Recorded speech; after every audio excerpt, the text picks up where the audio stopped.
I want to talk a bit about this book, Blood, Sweat, and Pixels by Jason Schreier. Or more specifically, I want to talk about a specific passage at the bottom of page 144. Specifically, this passage. Dragon Age was referred to as the pirate ship because it was chaotic, and the loudest person in the room usually set the direction. I think they smartly adopted the name and morphed it into something better. So, 3 things. 1, rude. 2, well done, Nancy Drew. That's exactly what we were doing. We took language that other projects were using about the Dragon Age team and tried to figure out how it was a good thing and tried to make it be a positive rather than a negative.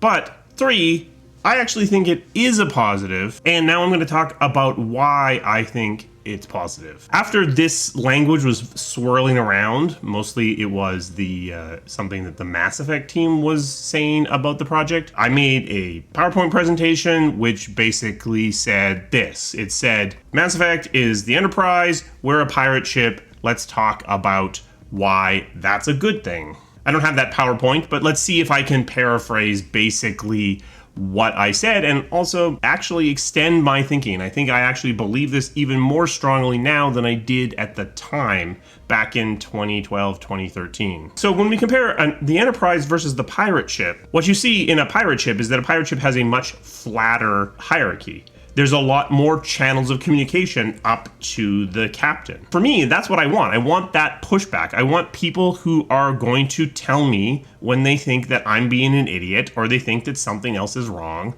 or they think that things need to change. Now, with a pirate ship, you do have some problems. As that original quote says, the loudest voice in the room usually sets the direction. That was unfortunately true in various points of time in Dragon Age development. I like to believe that I've made that better and given more places for other different sorts of voices to be heard and recognized. But yeah, it's a legitimate criticism for certain parts of development, absolutely. And when you have a pirate ship, you are to some degree saying that the hierarchy is less important, that it matters more what people are willing to do or say. When I'm talking about the Enterprise, I'm specifically talking about the next generation Enterprise, this Enterprise. This is a strong hierarchical structure. Things are moving up through that structure and then ultimately up to the captain. But what you also see is that information sharing is encouraged, but often decision making isn't encouraged. What I mean by that is that usually the decision is made by the captain. Other people on the crew are encouraged to share information up the hierarchy until ultimately it gets to the captain and the captain makes the decision. I don't like that. It is a leadership style. It is a way that you can go. But for me, I like to delegate the decision making down into the hierarchy. I don't really care how you wrap the cord when you pull the anchor out of the water. You make that decision yourself. For me, one of the fundamental differences between Enterprise, pirate ship is pirate ship is encouraging people to make decisions throughout the entire hierarchy. Enterprise is encouraging information sharing, but ultimately decision making mostly happens at the very top of that hierarchy. This is good if you have a team where there is a strong singular visionary that you want to be directing most of what's going on. This is how some of the best games in the world get made, is with a strong visionary who is making most of the decisions on the project. But if only one person is allowed to make decisions, you can very easily get the team into a situation where only one person is capable of making decisions. And then what do you do when that person is unavailable? Because they're sick, or they're on a press tour, or they resign from the company. What I've also seen happen is things can take a really long time to climb up that hierarchy. You can get something that is done, and then it goes up to that person's lead who provides feedback, then it goes back down to have that feedback addressed. Then it goes up to that lead, their feedback's addressed, so it goes up one higher, they provide feedback all the way down to the bottom. Back up to that first lead who provides new feedback, back down. Back up, one higher this time, and you end up climbing this ladder, and it takes you forever to finally get all the way up to the top, to the captain of the ship, who then provides some feedback, and boom, you start everything all over again. As a pirate captain, you are in your position somewhat more precariously, if that makes sense. If you actually look at the history of pirate ships, often the captain was an elected position. I was not an elected executive producer, so the metaphor obviously falls apart there. But the reality is because you're encouraging the team to push back and be somewhat disgruntled and make decisions, you hold on to your position somewhat more loosely. Things happen. You have to accept decisions that were made outside of your viewport, because that's just the nature of running the team this way.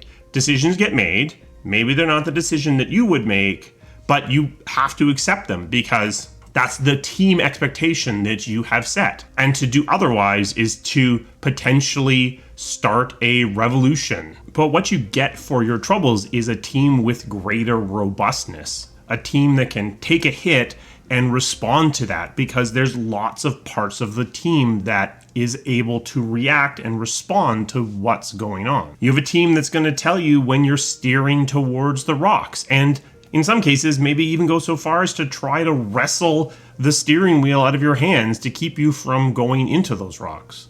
Does that mean that you're not capable of taking as big of creative risks? It can mean that, because unless the team is coming along for the ride, you're going to be in a state of having them be pushing back against you. So it does tend to make the team be a little bit safer, which can be good and bad. With the Enterprise, key parts of your management hierarchy, especially at the very top, are critical. And if they go missing, we won't go back. The Borg is everywhere. So it's not a management style that's for everyone. And a real danger of the pirate ship style leadership is that you can have little pockets of autocracy that can arise within the team because things are happening somewhat outside of your view. Because the hierarchy isn't super strict, little fiefdoms and pockets can happen, can form, little dictatorships can rise, and you may not be fully aware of that. Now, arguably, in the Enterprise style of structure, those dictatorships are formally part of the structure. So, is it actually worse? It can be, because those dictatorships, because they're essentially unmonitored, can get pretty bad. Whereas in a more formal structure, there are limits placed upon the powers of everyone down the hierarchy. For a lot of management in the middle, it can feel like the pirate ship is making their job harder. I would argue that this is because they're actually misinterpreting what their job is. It can make the job of management harder because you are encouraging a certain disruptive nature from the team. You're encouraging pushback. You're encouraging insubordination to some degree. But that's not the actual job of anyone on your team. The job on anyone on the team isn't management or even leadership. The job is make a good game. My argument is it makes the job you think you're supposed to be doing harder, but it actually makes the job you're actually supposed to be doing, making a game, easier, because it empowers your team and it lets them get it done. It lets them find solutions. My fundamental feeling is that you want people who are dissatisfied with the situation that you're in, who are willing to put forward ideas to push for things to get better. Arguably, there are two kinds of disgruntled people. There are people like that who are trying to make things better and who fundamentally believe in the company, but maybe just see some things that they wish were better. And then there are people who are unhappy with the way things are, can't imagine them ever getting better, and are just putting up with their job. They've essentially quit but stayed. This isn't quiet quitting. They are not even doing the bare minimum. They're disgruntled, they're unhappy, they're dragging the team down as a whole. You want that first group. You want the people that are unsatisfied but are fighting to make things better, who want someone to give them the opportunity to make things better, who just want to be listened to. You don't want that second group, who are people who are unhappy and will complain, but don't really have any interest in making things better. They just want to bitch and moan and complain about how things are always going to suck and never going to get better. They're not very specific. They're not very helpful. The pirate ship is a great place for your black sheep, People who are great developers, but for whatever reason don't necessarily fit in other parts of the organization. People who need some degree of accommodation to get the best work out of them. Over the years, I collected quite a few of those people. And these were great developers that just needed someone to listen to them or someone to understand what their particular needs are. Hopefully I didn't leave a team behind that was unmanageable because I had collected all of these amazing developers that required very special handling. I don't think that's the case, but that is a risk with the pirate ship, is you can potentially build a team that works amazingly well together with a certain style of management. And when a different kind of manager or leader comes in, they are unable to make the ship go where they want. But honestly, I might argue that that's basically true of the Enterprise as well, but for different reasons. As that original quote says, sometimes the loudest voice sets direction. To take that even further back, arguably this is not an equitable management structure.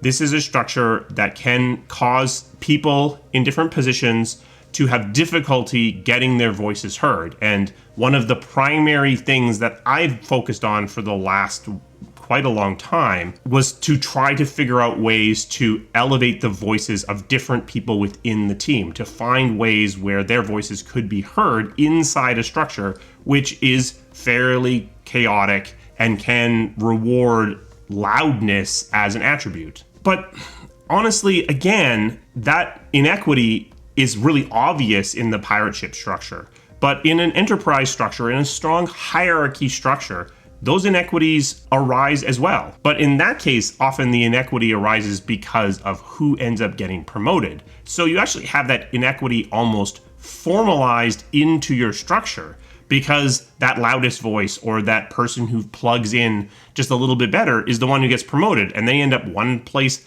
higher in the hierarchy than the person who doesn't fit in quite so well. If you go back to the true historical pirate ships and the sense that they were kind of this democracy where the captain served to some degree at the pleasure of the crew, the one place where this was completely not true was when the ship was in combat.